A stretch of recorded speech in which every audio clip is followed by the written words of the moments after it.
ক্রিকেটের বাইরে, মাঠের ক্রিকেটের বাইরে ডিসকাশন করার চান্স বা সুযোগটা এই মুহূর্তে খুবই কম। বাংলাদেশ আজই এশিয়া কাপের ফাইনালে উঠছে, আজকেই, ডেফিনেটলি আজকেই। এখানটা একটা ইকুয়েশন রয়েছে, সেই ইকুয়েশন আমি যাচ্ছি, কিন্তু সেই আজকে বাংলাদেশের সেই মহেন্দ্রক্ষণ যখন আসবে, ঠিক তখন একই সাথে দুশ্চিন্তা তৈরি হয়েছে দলের captain, inform batter number 3 Liton Kumar দাসকে নিয়ে। লিটন কুমার দাস ভারতের বিপক্ষে ম্যাচে, আগামীকাল যে ম্যাচটা অনুষ্ঠিত হবে বাংলাদেশ সময় 8:30 যেই ম্যাচটা অনুষ্ঠিত হবে, সেই ম্যাচে লিটন কুমার দাস খেলতে পারবেন তো? লিটনের ইনজুরি, পাজরে চোট পাওয়া, ব্যাট করতে গিয়ে আহত হওয়া, পরবর্তীতে আর ব্যাট করতে না পারা, এই আপডেটস গুলো এবং একই সাথে আজকে সকালে যে খবরটা আমি পেয়েছি সংযুক্ত আরব আমিরাত থেকে, তাতে এই অনিশ্চয়তা তৈরি হয়েছে। লিটন কুমার দাস পরের ম্যাচে, মহা গুরুত্বপূর্ণ ম্যাচে এগেইনস্ট ইন্ডিয়া, যেই দলের বিপক্ষে লিটনের পারফরমেন্স সবসময় অনেক বেশি সেন্টিলাইটিং ছিল, সেই ম্যাচে লিটন কুমার দাসকে নিয়ে, বাংলাদেশ ক্যাপ্টেনকে নিয়ে, লিটনের ব্যাটিংকে নিয়ে, লিটনের ক্যাপ্টেন্সিকে নিয়ে, নেতৃত্বকে নিয়ে বড় ধরনের অনিশ্চয়তা তৈরি হয়েছে। লিটন ইস্যুতে আসছি, স্কোয়াড ইস্যুতে আসবো, তার আগে বাংলাদেশ কিভাবে আজই ফাইনালে চলে যেতে পারে সেই আলোচনাটা আরো একবার করতে চাই। আপনারা সবাই জানেন এই মুহূর্তে বাংলাদেশ যেই ম্যাচের অপেক্ষায় রয়েছে সেটা হচ্ছে পাকিস্তান শ্রীলঙ্কা। আমরা সবাই, শ্রীলঙ্কা এক ম্যাচ আগেই বাংলাদেশের সাথে মুখোমুখি হয়েছিল, আমরা সবাই শ্রীলঙ্কার এগেইনস্টে চলে গিয়েছিলাম আফগানিস্তান ম্যাচের পরে। আজকে সকল বাঙালি, we all are the supporters of SLC, Sri Lankan cricket board. কেন? পাকিস্তান যদি আজকে শ্রীলঙ্কার কাছে হেরে যায়, তাহলে পাকিস্তানের টানা 2 পরাজয় হবে, পাকিস্তানের পয়েন্ট 0 থাকবে, পাকিস্তানের রান রেট যেটা মাইনাসে রয়েছে, টেবিলের 4 নম্বরে তারা রয়েছে, আরো বাজে অবস্থায় চলে যাবে। 4-এর নিচে তো আর যাওয়া সম্ভব না, রান রেটটা মাইনাস, ঋণাত্মকের দিক থেকে যত বেশি নিচে নামা সম্ভব সেটা হবে। তার মানে পাকিস্তানের চান্সেস কমে যাবে।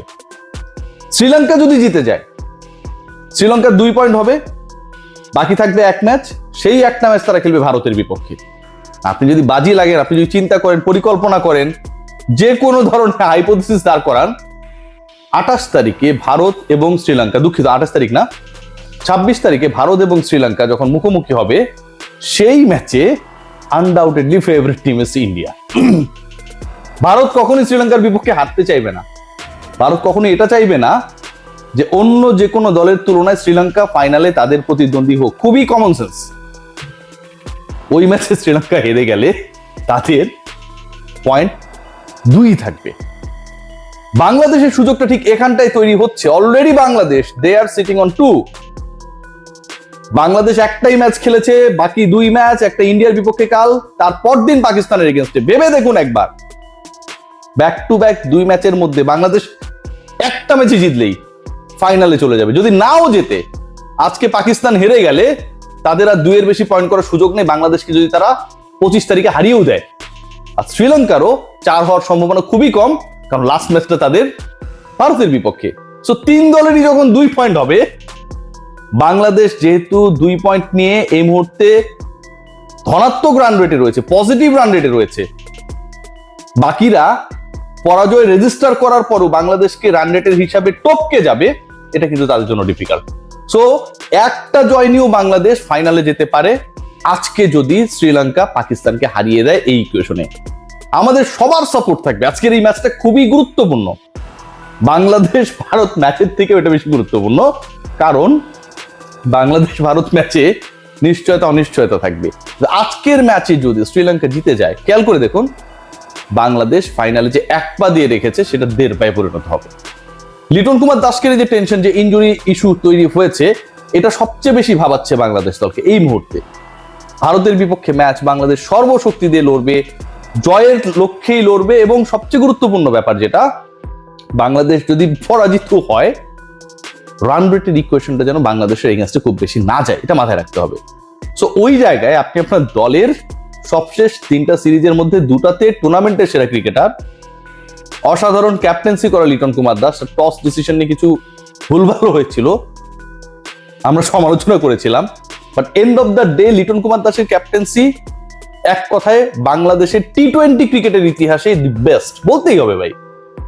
তাকে যদি আপনি আপনার এরকম একটা সিরিয়াস সিচুয়েশনে বাঁচা মরার লড়াই, যখন এশিয়া কাপের ফাইনালে চোখ যখন 28 তারিখে আমরা খেলতে চাই দুবাই ইন্টারন্যাশনাল ক্রিকেট স্টেডিয়ামে ফাইনালে আরো একবার ইন এশিয়া কাপ, তখন যদি লিটন না থাকে, এটা কত বড় সেটব্যাক হতে পারে। ফুল আপডেটসটা আমরা এখন পর্যন্ত পাচ্ছি না। ওকে, ঠিক হয়ে যাবে, সুস্থ আছে, ভালো আছে, খেলবে, ব্যাটিং করবে, বাট কতটুকু গুরুতর টেকনিক্যাল কারণে হয়তো টিম ম্যানেজমেন্ট সেটা স্বীকার করছেন না। লিটন না খেললে যেই জায়গাটায় বাংলাদেশ আলটিমেটলি ড্যামেজড হবে, সেটা হচ্ছে number 3 will be the number 3 batter. Who will be the replacement of Liton Kumar Das? কেউ নাই ভাই, যতই বলেন না কেন, এরে ওরে দিয়ে এটা হবে না। লিটন 3 নাম্বার পজিশনটায় নিজেকে ওভাবে তৈরি করে ফেলেছেন অলরেডি। বাংলাদেশ 3 নম্বরে লিটন কুমার দাসকে নিয়ে ইউজ টু হয়ে গেছে। বাংলাদেশ দল লিটনের 3 নম্বর পজিশন নিয়ে একটা কমফোর্ট জোনে রয়ে গেছে অলরেডি। তার captaincy, who will be the captain? এই মোমেন্টে, একদম এমন একটা মোমেন্টে যখন আপনার দলের একটা ম্যাচ জিতলেই আপনি এশিয়া কাপের ফাইনালে চলে যাবেন, না জিতলেও আপনি বেটার রান রেটে যদি থাকেন, আপনি যদি বড় ব্যবধানে পরাজয় রেজিস্টার না করেন, তারপরেও আপনি ফাইনালে চলে যাবেন আজকে যদি শ্রীলঙ্কা পাকিস্তানকে হারিয়ে দেয়। এরকম একটা সিচুয়েশনে হুট করে একজন ক্যাপ্টেন হয়ে গেল, এবং আমার প্রিয় বিসিবি যারা ভাইস ক্যাপ্টেন বানাতে চায় না টিমে কাউকে, ওই সিচুয়েশনটা লিটনকে হারানোটা আপনার ভাবতে পারেন কত বড় ড্যামেজিং হতে পারে টিম টাইগার্সের জন্য। বাংলাদেশ দলের 11-এ, বাংলাদেশ দলের প্ল্যানে ইন্ডিয়া ম্যাচে যথেষ্ট ধরনের চমক দেওয়ার একটা টেন্ডেন্সি আমি এখন পর্যন্ত যে খবর পেয়েছি তার রয়েছে। ভারতের বিপক্ষে যখনই বাংলাদেশ বিভিন্ন সময় সাকসেসফুল হয়েছে, সব সময় বাংলাদেশ দল কিছু না কিছু চমক দিয়েছিল। মেহেদী হাসান মিরাজ ওয়ানডেতে অসাধারণ ব্যাট করে সিরিজ জিতিয়েছিল, মনে করেন 22 সালে। তিনি এত ভালো ব্যাট করবেন, এইভাবে ঘুরিয়ে দেবেন, তাকে নিয়ে এত, অন্তত তার ব্যাটিং নিয়ে এত পরিকল্পনা কেউ করেনি। মুস্তাফিজুর রহমানের বোলিং নিয়ে কেউ পরিকল্পনা অতটুকু করে নাই। ডেবুটেন্ট তাসকিন আহমেদের বোলিং নিয়ে পরিকল্পনা করার কোনো অপশন ছিল না। বাংলাদেশ দল অন্তত 2 জন ক্রিকেটারকে অ্যাপ্লাই করতে চায় ইন্ডিয়া এগেনস্টে, যাদেরকে নিয়ে পরিকল্পনা করার মতো খুব বেশি উপাদান, কম্পোনেন্টস এই মুহূর্তে অ্যানালিস্টদের হাতে নেই। সাইফ অ্যান্ড সোহান, সাইফ তো খেলবেনই, ওপেনিংয়ে খেলবেনই। জশপ্রীত বুমরারা লাস্টের ম্যাচে যেভাবে পাকিস্তানি ব্যাটারদের কাছে মার খেয়েছেন, সাইফ হাসানদের কনফিডেন্স সেখানটা অনেক বেড়ে গেছে। সোহানকে খেলানো হবে কি হবে না, it is totally depending on number 5-6-এ যারা খেলেন, শামীম পাটোয়ারি, জাকের আলী অনেক, এই জায়গাটায় কোনো পরিবর্তন আনা হবে কি হবে না সেটার উপরে।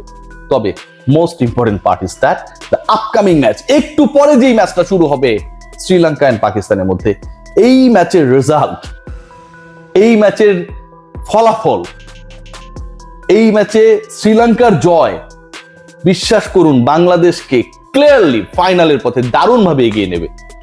এবং এটা যদি হয়, বাংলাদেশ দল পরের 2 ম্যাচে রিল্যাক্সড হইতে নামতে পারবে। এর আগে আমরা দেখেছিলাম যে আফগানিস্তান শ্রীলঙ্কা ম্যাচের ফলাফলের জন্য বাংলাদেশ ওয়েট করতে হয়েছিল যে তারা টপ করে যেতে পারবে কি পারবে না, কারণ এরপরে বাংলাদেশের ম্যাচ ছিল না। আজকে যদি পাকিস্তান হেরে যায়, পাকিস্তানের 4 পয়েন্ট হওয়ার আর কোনো সুযোগ থাকবে না, ম্যাক্সিমাম বাংলাদেশকে হারালে 2 পয়েন্ট হবে। আর শ্রীলঙ্কা যদি জিতে যায়, তাদেরও 4 পয়েন্ট হওয়ার চান্স কম, কারণ পরের ম্যাচটা ইন্ডিয়ার এগেনস্টে। কিন্তু বাংলাদেশ আজকের এই ম্যাচের পরে, এই ম্যাচের রেজাল্ট দেখে পাকিস্তান যদি হেরে যায়, ধরেন সামনে পাবে আরো 2টা ম্যাচ, একটা জিতলেই they will be the finalist. না জিতলেও বেটার রান রেট যদি মেনটেন করে, বড় পরাজয় যদি রেজিস্টার না করে, বাংলাদেশ ফাইনাল খেলবে। অসাধারণ একটা মোমেন্টের সামনে আমরা দাঁড়িয়ে, বাংলাদেশের চেয়ে বাংলাদেশের প্রতিপক্ষ যারা, যেই দলগুলো বাংলাদেশের এই মুহূর্তে ফাইনালে যাবার ক্ষেত্রে চ্যালেঞ্জ জানাচ্ছে, তাদের খেলাগুলোই এখন আমাদের কাছে সবচেয়ে বেশি গুরুত্বপূর্ণ হয়ে গেছে। What a Asia cup actually going on.